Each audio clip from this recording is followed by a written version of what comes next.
In fact, to talk about that, let's bring in retired Army Staff Sergeant and Medal of Honor recipient David Bellavia, who's with us this morning. David, honored to have you with us on this morning as you look back 21 years later and the life that you gave and have given ever since that day. What are your thoughts? Well, like so many in my generation, those images 21 years ago just tattooed on the brain. You know, one of the things we talk about, the difference between civilians, veterans, and the combat situation, 9/11 an experience the entire world, the entire country went through. And just like we heard from David Lee Miller about, you know, Pete just said eloquently, you know, a generation 21 years ago. Think of the men and women who joined the military because of 9/11. They're retired out of the military now. It's been 20 years, their entire career avenging what happened on September 11th has passed. And we saw this with our grandparents in World War II. Pearl Harbor didn't have the same ring. It didn't sting as much without television images, without video images. When I was on patrol every single day in Iraq, in a war where my nation and my citizens couldn't connect why we were there because of September 11th. It got very clumsy and very stubborn to try to bring Iraq connected to 9/11. But for me, the images of desperate, scared citizens jumping to their death to avoid the flames and the heat of the tower, I thought about that every single day when I was on patrol. If I knew that there was someone out there that wanted to hurt me or my citizens or my friends in my unit, I thought about that desperation, and I wasn't there so much to defend my Constitution, defend my way of life. I was there to avenge every drop of blood they took from us, and it was something that really galvanized us as a fighting force.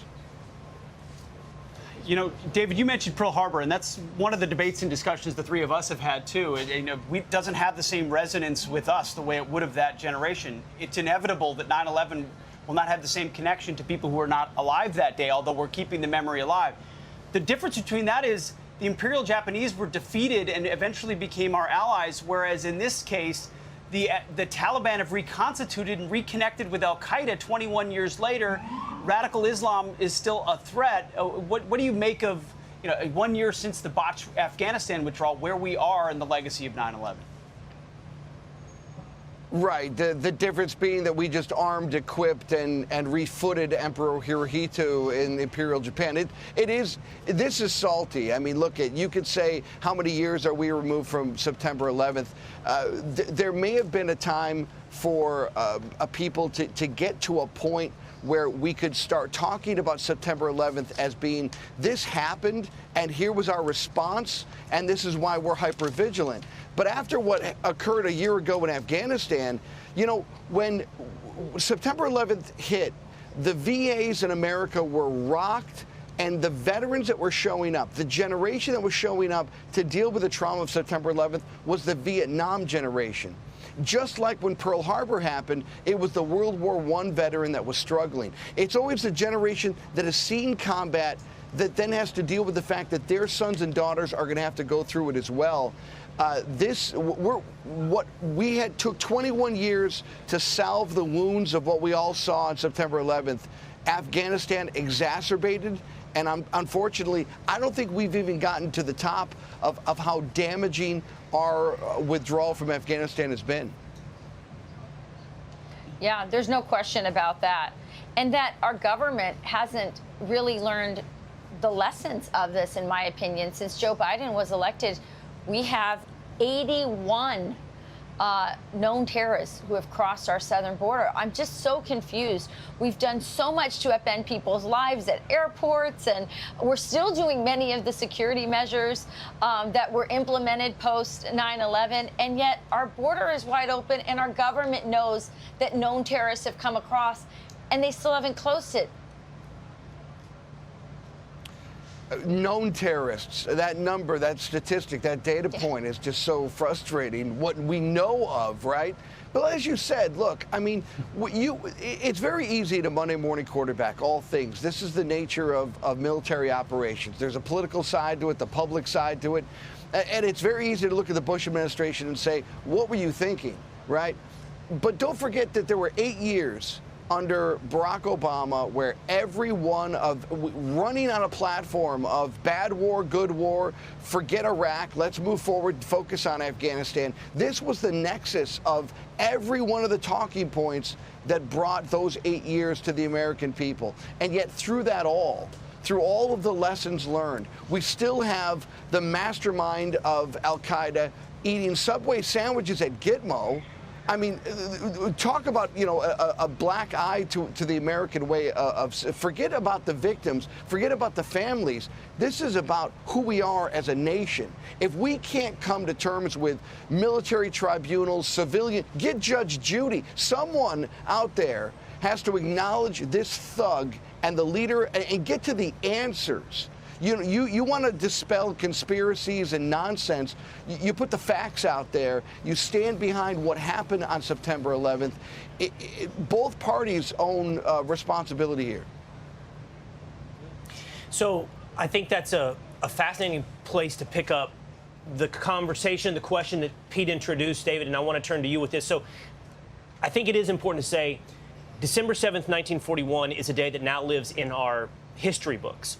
But September 11th, 2001 still lives in the present in so many ways, and that's what we've begun to talk about.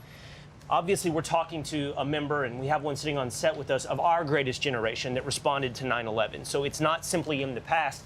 And that brings up who you just brought up as well, David, Khalid Sheikh Mohammed. He's sitting in a jail in Gitmo. He's never faced trial. So how do you think we should sit here today? A friend of all of ours, Scott Mann, has talked about and written on Fox News as well in an op-ed, said, the enemy gets a vote as well. So this is not simply in the past. The enemy is still out there looking to find us. So as we sit here today, 21 years later, Khalid Sheikh Mohammed is in jail, and the enemy is still, in some places like Afghanistan, perhaps on their front foot. Where should we be when it comes to the war on terror?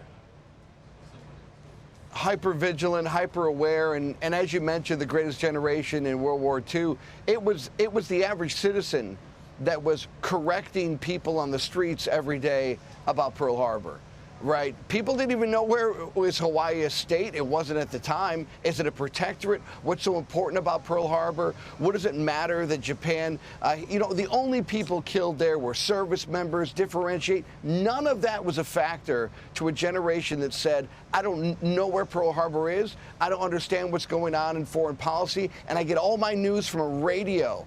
I still want to go, take my son, take my daughter. We're going to hit these boys back, and we're going to hit them harder than they could have ever dreamed of coming at us. That was the average citizen. So we can complain about our government. We can complain about the media. We love doing it. It's a parlor game.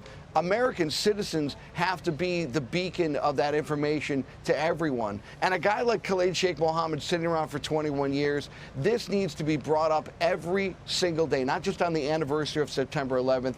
How many other folks are out there? What other countries were aiding and abetting and sending funds? And how can we possibly look at the American people in the eye and say, this will never happen again, when the very circumstance that brought us September 11th, unmolested, 1,000 miles away, in the caves and in the freedom of planning and developing and training, we have the exact same formula today that we did 21 years ago. I'll tell you what, it's very difficult, not just for veterans or family members, it's difficult for Americans to accept this as our reality. David Bellavia, thank you so much, not only for being with us this morning, but for everything you've given to this country in the years following 9/11. Thank you, David. Absolutely. Thank you, David. David, thank you. One of the absolute best spokesperson for our generation, Medal of Honor recipient, Battle of Fallujah. He brings that. It brought to mind the fact that many of the leaders of the Taliban right now were held at Guantanamo Bay, and they were released.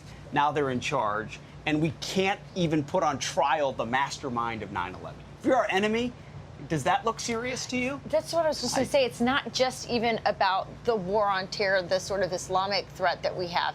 This is a message to China as well about how serious we are as a nation.